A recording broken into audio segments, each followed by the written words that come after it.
You're a bad person, you are. Aren't you the same for listening to such a wicked woman? And what about Emily? Is she all right with this?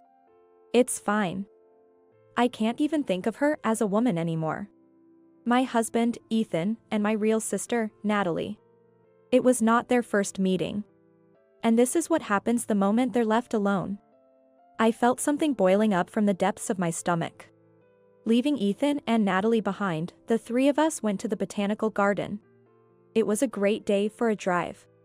As we entered the main road, my daughter, Chloe, suddenly said, "Oh, that's right. What's up?" "Mom, I made sure the doors were locked." At that moment, both Benjamin and I probably froze in our tracks. What she was referring to was the entrance to the basement where the two of them were supposed to be. My name is Emily, a 35-year-old housewife. Currently, I live with my husband, Ethan, who is 2 years my senior, and our 8-year-old daughter, Chloe. I've thought that maybe having one more child wouldn't be such a bad idea. But there were two reasons why it ended up being just Chloe. One was that I, myself, couldn't desire to have siblings. I have one sister. It was obvious, even to an outsider, that my parents favored her. I disliked both my parents for favoring my sister and also myself for hating her. That's why I was afraid of giving Chloe siblings. My sister, Natalie, was cute even from a sister's perspective from a young age. Bright-colored clothes suited her, with her large eyes and a distinctly sharp facial structure. She was always smiling and good at acting sweet. As for me, my face was rather unremarkable. My dark-colored thick hair was unmanageable, always causing my mother distress. Oh. Emily's hair is so hard to make look cute. I hated my mother's size. The main reason I went to a university in the city and looked for a job there was to get away from my family. From my sister and my parents who favored her. But then Natalie returned home. I found out through a call from my mother. "What's up? This is unusual." "Well, Natalie has come back home again." "Again?" "Yes, again." Natalie had been married twice before. The first time right after graduating from college. To be blunt, it was a shotgun wedding. Though it's called a blessed wedding now, Natalie's situation really felt like it happened, so there's no choice. The partner, Lucas, was 5 years older than Natalie. They met at a mixer, and the assertive Natalie pushed forward until it was discovered she was pregnant before employment, leading to marriage. Even our parents thought Lucas was a good match at the time. His parents were also pleased initially, having gained a beautiful daughter-in-law.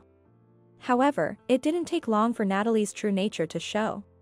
Within 5 years, her spending habits, supported by everything her parents bought for her, emerged there as well. Lucas, having saved up for their future home, found his savings spent by Natalie and could no longer trust her, leading to him initiating a divorce. However, since Benjamin was young at the time, custody went to Natalie. Lucas was said to be extremely frustrated about it. But she was with her next husband for quite a while, right? What happened? Well, she cheated. My mother's voice was heavy. A year after divorcing Lucas, Natalie quickly found another partner and remarried. Her being in her 20s at the time probably played a big role. A divorced, single mother in her 20s with beauty. The next partner was the manager of the place where she worked part-time. Again, her appearance and outward charm played a big part. And with the marriage to the manager, she even quit her part-time job, worrying about how it looked to others. I told her to stop overspending this time, but well. Yes, the overspending somewhat subsided. The next partner had a lower income than Lucas, which was a significant factor. But this person had lost his parents early on and had inherited a house. That must have been what Natalie was aiming for. There would be no need to spend the income on a house. Maybe she thought that if she did it again, she would lose her source of dependence. But, you know, it was okay until Benjamin was in elementary school. Until elementary school? You're a mother too, right? You know about the socializing among mothers? I nodded in understanding. Indeed, such socializing keeps you too busy to have any spare time. But when Benjamin started middle school, those social interactions disappeared, and she had free time. Free time? She cheated because she was bored? Well, the men Natalie chooses are always good as marriage partners but not necessarily charming as men. I was astounded. Can a mother really say that? And now, Natalie and Benjamin are staying at our house. Hey, Mom, by the way, since she divorced due to cheating, could she afford to pay the alimony? Do you think she could pay? We had no choice but to pay it ourselves. It wasn't just a temporary cover. Always too lenient. And so, Emily, she said she might visit you from time to time. What? You must be joking. Why should I have to entertain my sister now? What are you saying? She's your only sister, right? Oh, the same old pattern. You've always been cold-hearted. Natalie said so too. You hardly ever come back home. Of course, I would. Why should I return to a home where I feel uncomfortable? Please, Emily. Benjamin seems uncomfortable too, having changed schools several times. I was at a loss for words when she said that. My nephew, Benjamin, is truly a good kid. Eventually, the two of them started coming to our house frequently. Now, by some twist of fate, we live in the neighboring state to my childhood home. And it's less than an hour's drive away. Having a sister like Natalie is the first reason why I lost the dream of having siblings and didn't want more children. The other reason is that, since pregnancy and childbirth, my relationship with my husband has become sexless. It all started with a transfer and moving. Initially, when we got married, we lived near the city center. But just as we had gotten through pregnancy and childbirth, a sudden transfer order came. We were to move to a relatively large regional city. That's when Ethan suddenly suggested, "Land is cheap here. Let's build a house here." Ethan chose a location in the eastern part of the county. We ended up living an hour's drive from my childhood home, which is at the western edge of the neighboring county. And the house we built was a bit unusual. Well, at a glance, it looked like a typical modern prefab house. However, Ethan had a basement built. See, I always wanted a studio. This was news to me. Sure, I knew he was knowledgeable about art. He even chose art museums for our dates before we were married. But I never thought he'd be the one to paint. Huh? Didn't I tell you? I was in the art club in high school and wanted to go to art college if possible. But it seems the cost of art college entrance exams was too much for Ethan's family. It had always been a regret of his, so when we built our own house, he always wanted a studio. But why underground? I need stable light from the north. As a result, a semi-basement was created with the first floor elevated. The studio was placed where there were windows for light. But it was too big for just a studio, so I decided to use half of it as a storage room right down the stairs. I heard that in this area, a major earthquake is always expected. So it's normal for every house to have an earthquake-resistant design and to keep emergency supplies. I gathered various things and stored them there right after moving. I also use it for occasionally used outdoor gear and as a storage for the fruit wine and preserves I make as a hobby. The door to the inner studio is solid, lockable from both inside and outside. If Ethan locks it from the inside, it's his dream space. On the other hand, the storage entrance just has a simple latch. Since the inner door is solid, we didn't put much importance on the storage door. Ethan began to spend more and more time in the basement whenever he had free time. Mom, Dad doesn't play with me much since we moved here. Hearing Chloe's words filled with loneliness, all I could do was sigh. It was still okay, at first. But gradually, he brought in a small refrigerator, spare mattresses, and a tablet. The night before a day off, he'd stay down there and rarely come up except for the bathroom and bath on the first floor. Hey, why don't you take Chloe to the amusement park once in a while? You're trying to take away my only pleasure? This is how I refresh so I can keep going at work every day. We argued more often, and our marital life diminished. I spent my days on the upper floor with Chloe. Originally, the bedroom had 2 semi-double beds, but one was often unused. I ended up sleeping with Chloe more often. In the midst of this, Natalie started coming to my place more and more. And she brought Benjamin with her. It's too noisy at my place. Your place is spacious, and Benjamin can study here, right? She'd say and leave Benjamin there to go out. Benjamin would quietly do his homework, review, and even play with Chloe, waiting for his mother's return. One day, Natalie noticed our basement. "Oh, what's this?" "It's Ethan's studio." "Don't go in, or he'll get mad." "Huh, a studio? Ethan paints, huh?" At that time, Natalie didn't say much more than that. But that day, Natalie stayed until the evening, which was unusual for her. Then, over the dinner I had made extra of, she started the conversation. "By the way, Ethan, I hear you paint?" "Well, yes. I'm a bit embarrassed to say." "Not at all. It's a wonderful hobby." "Well, my wife isn't too fond of it." "Oh, really?" "But art is something that's not easily understood by most people." I had a bad feeling about Natalie's sweet words. "Do you paint landscapes?" "Yes, currently." "Landscapes or still lives?" "I used to enjoy painting portraits in high school." "Oh, portraits." Natalie's eyes widened. "Then, how about I model for you?" "Eh? Natalie, would you really?" "I've always wanted someone to paint me." "But weren't you job hunting?" "Yes, officially, she was supposed to be driving around during the day for that reason." "What are you talking about? Even if I'm job hunting, I have days off, right?" "That's true. I'm free on weekends." "Besides, Emily, you don't know about modeling fees, do you? It's really helpful when someone close offers to do it." "Then, what about our picnic next time?" Yes, we had planned to go to the local zoo and botanical garden for a picnic next weekend, for the first time in a while. That's when Benjamin chimed in. "Hey, Chloe, would you mind if I came along?" "With Benjamin?" "Yeah, I've wanted to go to this zoo and botanical garden for a while." "That's right. Emily, Ethan will be with me, so you go with our Benjamin." With a chuckle, Natalie smirked at me. This woman was targeting my husband. Just like she used to. "Then, shall we have a brief meeting now?" "Yes, let's." And just like that, leaving dinner somewhat unfinished, the two of them headed down to the basement. Left behind, we continued our meal in front of their leftover dishes. "I'm sorry about my mom," Benjamin said, looking down. "You don't need to apologize for that, Benjamin. It's just modeling, after all." "Do you think so?" He gave a smile that was uncharacteristic of a child. After a moment of silence, he stood next to me to help with the dishes. "Thank you, that's very helpful." "No problem, I'm used to it." Benjamin took on the task of drying the dishes and putting them away.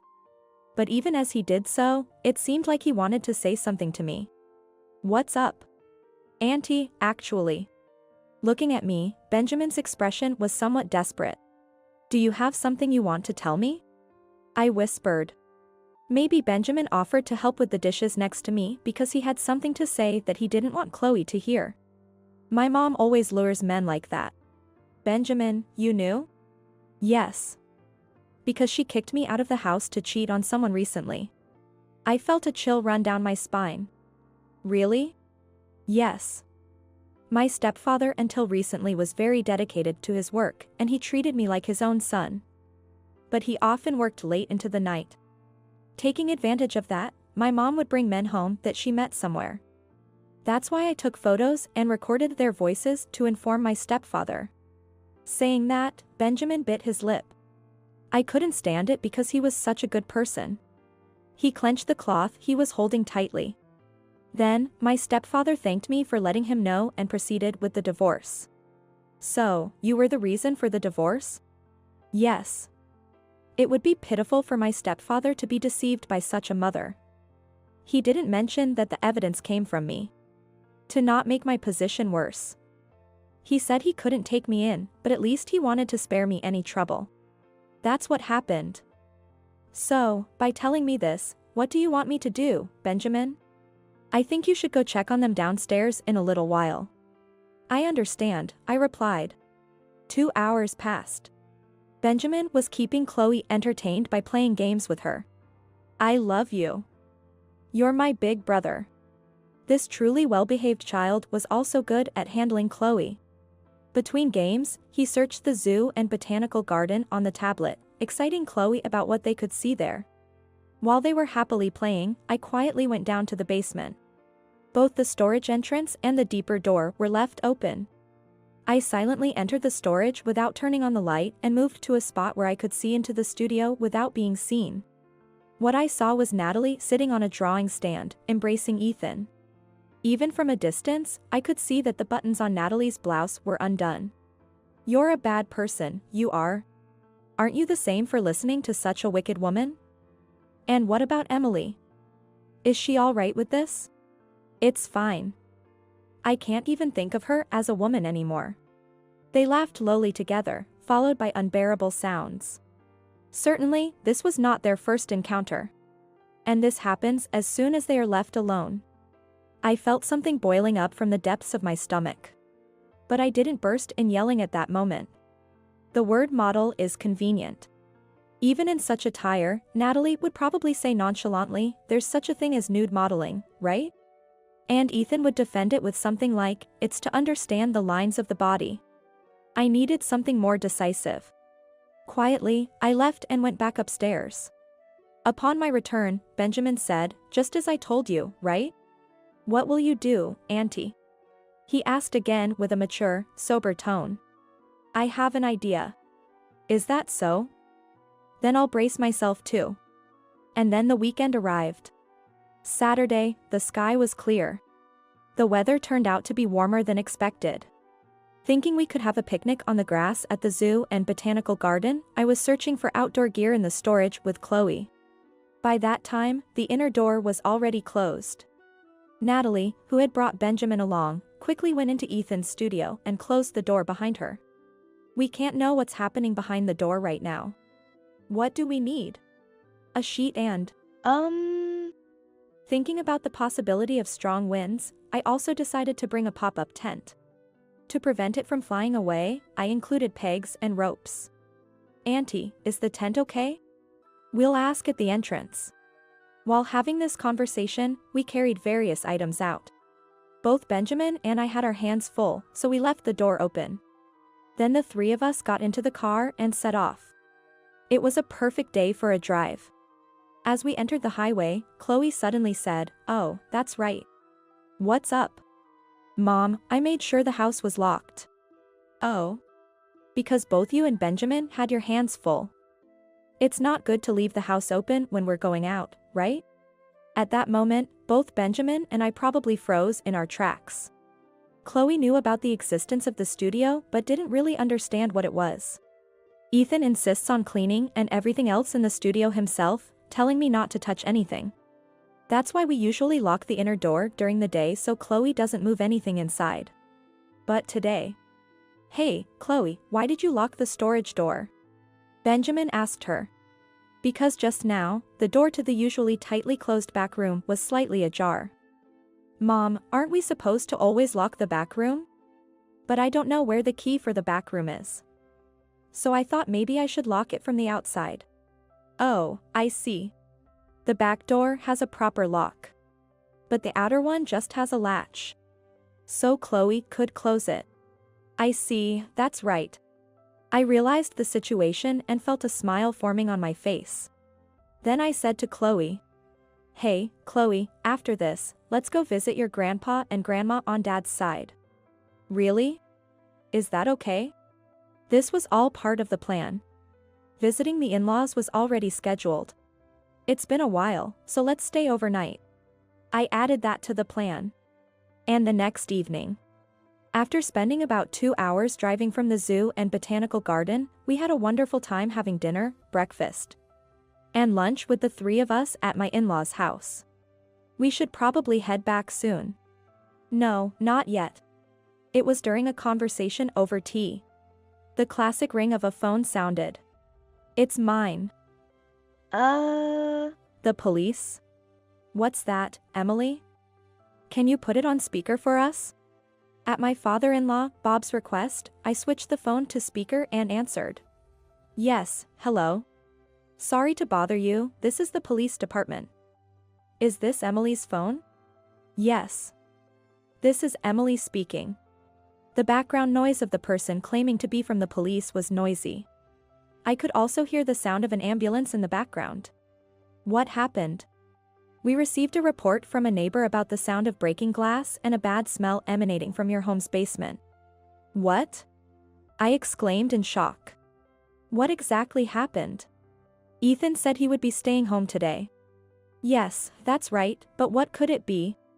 I said to my in-laws. They are genuinely nice people who adore their seldom-seen granddaughter, Chloe, very much. The only concern they usually express is about their son building a home far away, which they share over the phone.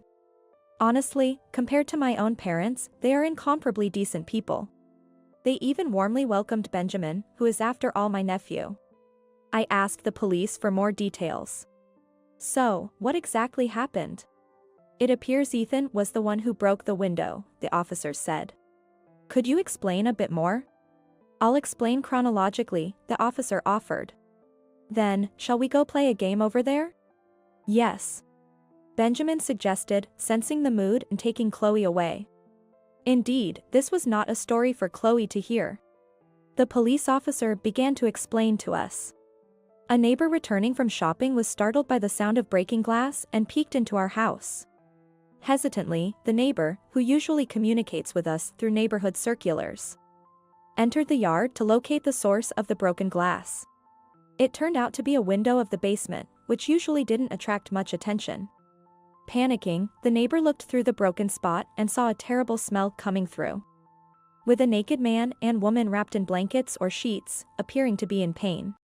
They immediately called the police. One of the naked individuals turned out to be Ethan. My in-laws' expressions twisted rapidly upon hearing this. What on earth is he doing?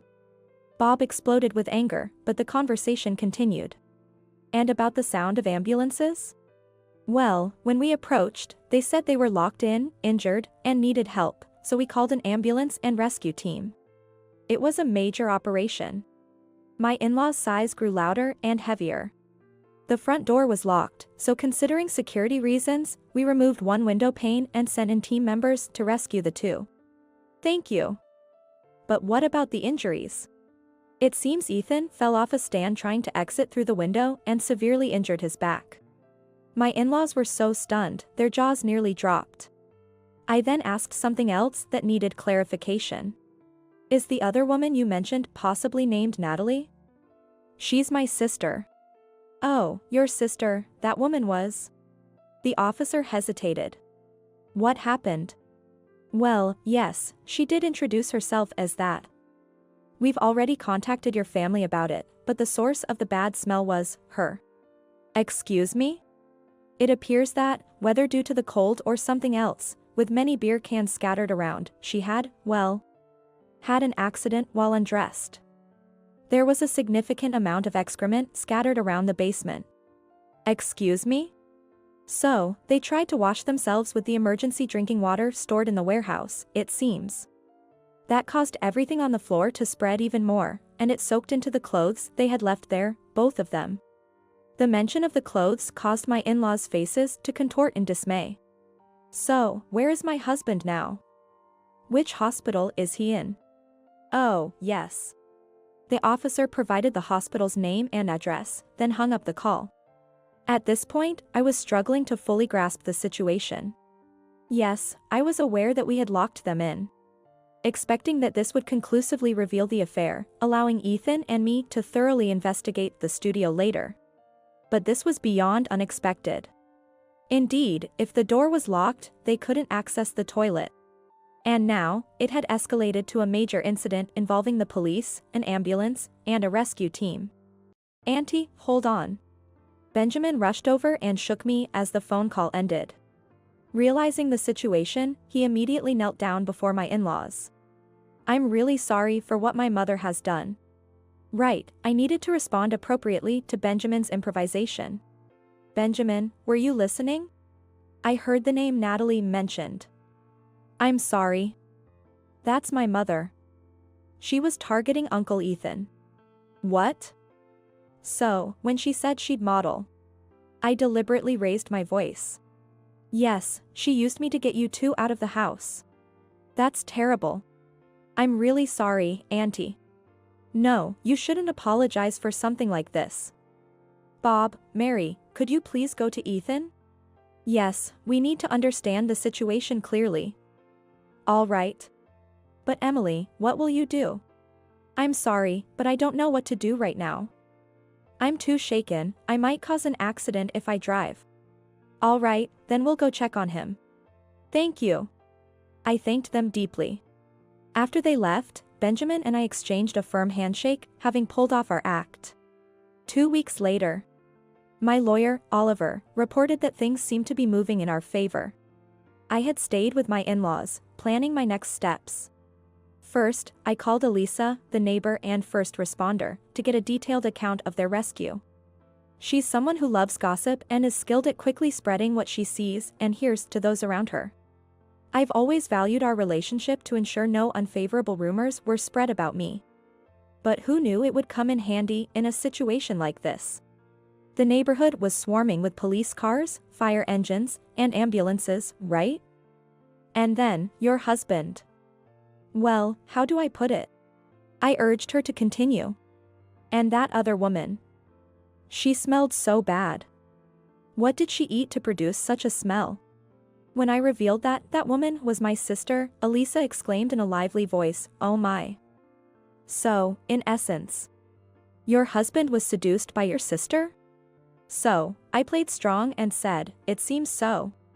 Thanks to this first responder, who couldn't hide her excitement despite her words of sympathy. It became clear that there were many witnesses to the affair. The scandal had already been seen by the neighbors. My words would surely spread quickly. Next, I looked for a lawyer who could offer favorable conditions for the divorce and a restraining order against Natalie. At that time, I didn't even want to see Ethan's face. So, I decided to finish everything through the lawyer. Can't we go home? Chloe asked. I explained, a thief broke into our house. Indeed, it was a robbery. A thief took Daddy away. Chloe tilted her head in confusion, seemingly not fully understanding. It's likely that this young child lost her expectations and closeness to a father who had ceased to play with her some time ago. Meanwhile, Ethan's incessant calls wouldn't stop. Naturally, I ignored them all, recording the voicemail. Apparently, he had broken his hip bone from the fall and needed to stay in the hospital for a while. According to my in-laws, not only Natalie but also Ethan had a terrible smell. Really, I'm just appalled by my own son. My mother-in-law lamented. Furious over the affair with her favorite daughter-in-law's sister and having given Ethan a stern lecture at the hospital. My father-in-law was so disillusioned that he talked about disowning Ethan. Whether it was out of frustration with their scolding, Ethan left more and more voicemail messages for me. Hey, what's this? I'm injured here. Why aren't you showing up? Did you lock us in? A lawyer came. Divorce, you say? I'll never agree to it. What? Chloe locked the door? That's... Hey, why is there a video circulating online? Did you do something? I get it. I'll agree to the divorce. But isn't this amount for alimony too much? Please. Even if I sell the house, the current state of the basement makes it unsellable. Cut down on the alimony. Please, just pick up the phone once. The last messages were already in a tearful voice. By the way, calls do come in from Natalie as well. But since they're incomprehensible, I turn the volume down to 0 as soon as I recognize it's her on the line. I can't let Chloe hear such foul language. Meanwhile, Benjamin managed to contact his biological father. My mom never gave me Dad's mobile number, but Grandma gave me the home phone number, telling me to call in case of emergency. An emergency? Yes. Grandma regretted not being able to win custody over Mom. Back then, there wasn't enough decisive evidence, so I ended up with Mom. So that was the case. But with what happened this time, I think it's clear she's unfit to be a parent, and I hope that's the outcome. Benjamin spoke with determination. I've always wanted to go with Dad. That's so. Thank you, Auntie. For giving me this chance. No, thank you. You see, your mom has always liked taking things from me since we were kids. Is that so? Benjamin looked up to the sky. But it's different with people. If someone falls for it, they're also to blame. Especially if they have a family, they should resist temptation. Since he didn't, he's at fault. So, it's good that we're both rid of something harmful. Following that, my divorce was finalized. I secured custody of Chloe and settled for a division of property, alimony, and child support. Ethan decided to sell the dream house to cover the payments, but due to the incident and the terrible condition of the basement, the house was sold at a significantly lower price. That's why you're foolish. Workshops and studies are things you make after the kids have moved out. Leaving those words behind, my father-in-law apparently said, "I'm cutting ties with Ethan." My mother-in-law, following her husband's lead, was dumbfounded when Ethan blamed Chloe for locking the door and decided to stick with her husband's determination. Both still wanted to see their granddaughter. I'm grateful for their help and plan to continue our relationship. As for Natalie and my parents, they were furious about the alimony claim. Oliver, my lawyer, mentioned, "By the way, Emily has filed for disinheritance. She wants nothing to do with you. If you do anything foolish, she'll get a restraining order." Natalie, in response, grabbed a vase and struck Oliver with it. This act of assault led to her prosecution by Oliver, resulting in a short prison sentence for her. This led to even more compensation claims, forcing my parents to consider selling their home as well. The result of indulgence turned out to be quite something. "Mom, I'm off to school. I'm off to work too." After that, I moved somewhat far away. To a place far from both my parents' home and the house we lived in before. "Good morning." When I greet like this upon arrival at work, my current employer responds with, "Please do your best today as well." He is Lucas, Benjamin's father. Currently, I'm employed as an office worker at his company. It's not a large enterprise, but a sincere business rooted in the community. On days off, Chloe, who wants to visit Benjamin now back with his father, invites me to join her. Lucas's family also welcomes us. They are grateful for giving Benjamin a reason to come back. These people are also infinitely better than my own parents. Oh, the days surrounded by people where I can finally feel settled have arrived. From now on, I aim to live a bright and happy life, especially for Chloe's sake.